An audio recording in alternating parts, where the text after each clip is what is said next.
নমস্কার, আপনারা দেখছেন TV9 বাংলা। আমি কমলেশ। Weather update. ঠান্ডায় কোপ পড়তে চলেছে। আমরা গতকালই সবার আগে আপনাদের সঙ্গে শেয়ার করেছিলাম যে বড়দিনের আগেই শীতে একটা বড়সড় ব্যাঘাত ঘটতে চলেছে, তাপমাত্রা বাড়বে। আজ সকালের তাপমাত্রাতেই তার একটা ছোটোখাটো প্রতিফলন আমরা দেখে ফেললাম। কলকাতার তাপমাত্রা একদিনে 14.1 ডিগ্রি থেকে বেড়ে 15.1 ডিগ্রি, অর্থাৎ একদিনে 1 ডিগ্রি তাপমাত্রা বেড়ে গেল। এখন কলকাতার স্বাভাবিক তাপমাত্রায় 15 ডিগ্রি, অর্থাৎ স্বাভাবিকের গায়েই উঠে গেল। এরপরে এই তাপমাত্রা আরও খানিকটা আগামী কয়েকদিনে, আগামী 2-3 দিনে হয়তো এই 15-র আশপাশেই তাপমাত্রা থাকবে, 14 থেকে 15-র মধ্যেই তাপমাত্রা থাকবে। তারপরে বড়দিনের ঠিক মুখে 23-24 তারিখ নাগাদ এই তাপমাত্রাটা বাড়তে বাড়তে 16 এমনকি 17 ডিগ্রিতেও পৌঁছে যেতে পারে। তার কারণ যেটা গতকালই শেয়ার করছিলাম, যে বঙ্গোপসাগর থেকে জলীয় বাষ্প ঢুকবে। বঙ্গোপসাগর থেকে বাংলাদেশ ঘুরে বাংলাদেশের ওপর সম্ভবত একটা সার্কুলেশন বা ঘূর্ণাবর্ত সৃষ্টি হতে পারে। সেই সার্কুলেশনের প্রভাবেই বঙ্গোপসাগর থেকে জলীয় বাষ্প ঢুকে পড়বে বাংলার ভিতরে। জলীয় বাষ্প ঢোকার মানেই হলো শীতের যে চরিত্র, সেই চরিত্র পুরোপুরি বদলে যাবে। শীতের এমনিতে চরিত্র হচ্ছে ঠান্ডা বাতাস, শুকনো বাতাস। জলীয় বাষ্প ঢোকার মানেই হলো আকাশ মেঘলা হয়ে যাবে এবং তার ফলে রাতের তাপমাত্রাটা কমার সুযোগ পাবে না।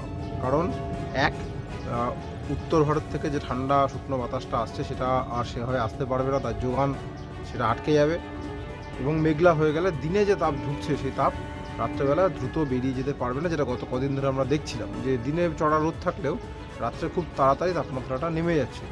সেটা আগামী কয়েকদিনে আটকে যাবে। সুতরাং আগামী কয়েকদিন, এই বড়দিনের আগে পর্যন্ত, বড়দিনে কী হবে হয়তো এখনও পরিষ্কার নয়, কিন্তু মোটামুটি একটা জিনিস ক্লিয়ার যে তাপমাত্রা স্বাভাবিকের ওপর আস্তে আস্তে এবার উঠতে শুরু করে দেবে।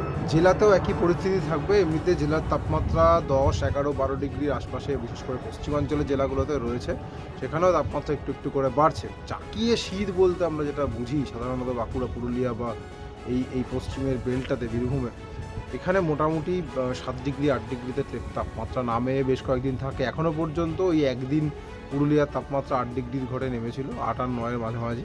তারপরে আর সেই তাপমাত্রা খুব একটা নামেনি। এবার আস্তে আস্তে তাপমাত্রা একটু একটু করে বাড়ছে। জেলার দিকে তাপমাত্রাও কিন্তু 13-14 ডিগ্রিতে পৌঁছে যাবে আগামী কয়েকদিনে। বড়দিনের আগে জমাটি ঠান্ডা তো দূরের কথা, এই হালকা মাঝারি ঠান্ডাটা অনেক কমে আসবে, মানে একটা ঠান্ডা আমেজ থাকবে বড়জোর। এমনিতে আমরা যেটা দেখতে পাচ্ছি গত কয়েকদিনে বঙ্গোপসাগরে সেরকম কোনো বাধা, মানে কোনো নিম্নচাপ, কোনো ঘূর্ণাবর্ত, কোনো উচ্চচাপ বলা কিছু ছিল না এবং কোনো শক্তিশালী পশ্চিমী সঞ্জাহ এই গত 7 দিন 8 দিন 9 দিনে আসেনি। ফলে বেশ অনেক দিন একটা প্রলংড আমরা ঠান্ডা, সেটা হয়তো খুব চাকিয়ে নয় কিন্তু ঠান্ডা পাচ্ছিলাম। এইবারে সেই যে সেই স্পেলটা এবার থামতে চলেছে। শীতে ব্যাঘাত কাটা যাই বলুন, আগামী কয়েকদিনের মধ্যে নতুন করে একটা বাধা, জলীয় বাষ্প ঢুকে সাময়িকভাবে আমরা এটা আশা রাখবো যে বড়দিন মিটতেই নতুন করে ঠান্ডা পড়বে। কিন্তু সেটা পড়বে কিনা, মানে এই স্পেলের পরেই নতুন করে তাড়াতাড়ি তাপমাত্রা নামবে কিনা, সেটা দেখে আমরা নজর রাখছি। সঙ্গে থাকার জন্য অনেক ধন্যবাদ।